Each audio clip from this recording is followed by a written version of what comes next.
Ça sent le bonheur. Je partage avec vous aujourd'hui une recette que j'adore, qui est dans mon livre Les Touilleurs, qui s'appelle le gâteau aux épices renversé au poire. Ça va être bon. Suivez-moi. Pour faire ça, j'ai d'abord graissé mon moule avec du beurre. Et puis là, j'ai pelé et préparé des poires que je vais faire griller dans un poêlon avec du sucre et avec un petit peu de brandy ou de rhum, ce que vous préférez. Ça pourrait même être vous savez, le coureur des bois, un truc comme ça d'alcool québécois avec de l'érable. Moi, ici, c'est ce que j'ai, en fait. Quel poids tu utiliser? En fait. Oui. Des barclettes. OK. OK?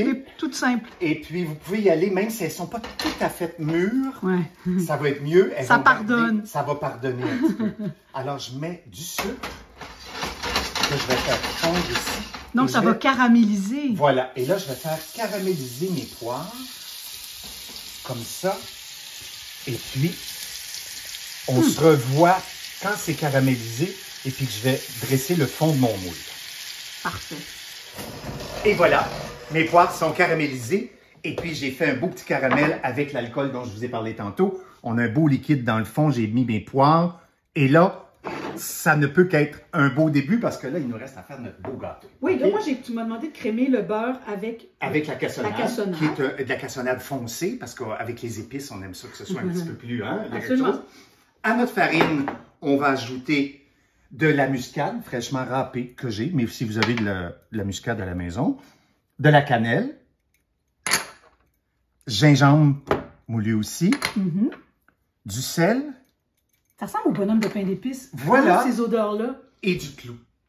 Eh oui. Et là, on va mélanger tout ça. Ça va être la base de notre gâteau aux épices. Et là, ici, tu as du gingembre. Oui, que tu pourrais ajouter à ton mélange. Ah, OK. Pour que, en fait, le gras, c'est notre belle Christina qui m'a dit ça, le gras va pouvoir justement se répartir mieux comme ça. Il t'écoute, hein? On écoute Christina. Alors okay, voilà. Parfait. Mes épices sont incorporées dans ma farine. Toi, tu as crémé la cassonade et le beurre. Il nous reste à ajouter 3 œufs, un en la suite de l'autre, en fait, vraiment bien mélangé entre chaque addition.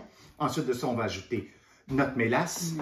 Et puis après ça, on va mélanger les deux ensemble et puis on va mettre ça sur nos poires. À tout de suite. Bravo, Hélène, voilà. super. La pâte est vraiment Oh, c'est beau et ça sent ça, c'est bon, ça. Est-ce que j'ai le droit de lécher? Ah oui! C'est ce que tu gagnes. Oui. Ma récompense, attends, un pour Christina. Merci. Un pour Christina.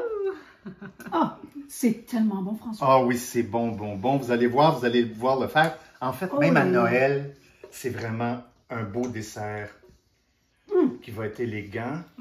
Oh, miam, écoute.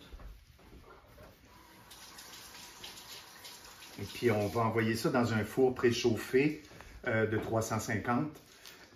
Puis, pendant à peu près, je vous dirais, à peu près 1 heure.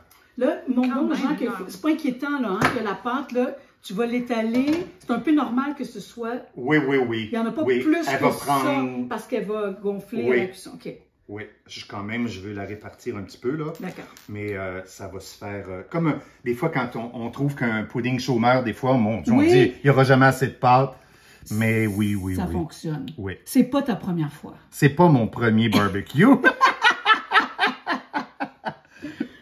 Parfait. Alors, à tout de suite.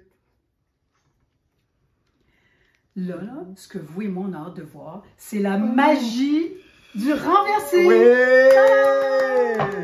Bravo, François. Et puis là, en fait, je l'ai laissé, au sortir du four, là, je l'ai laissé sur une grille à peu près une demi-heure avant de l'inverser. Oui, pour pas se brûler. Voilà, puis ça s'inverse bien. On le laisse comme ça, puis on se sert ça avec une chantilly. Et puis voilà. Puis en bonne compagnie. Que la fête commence. Merci. Merci.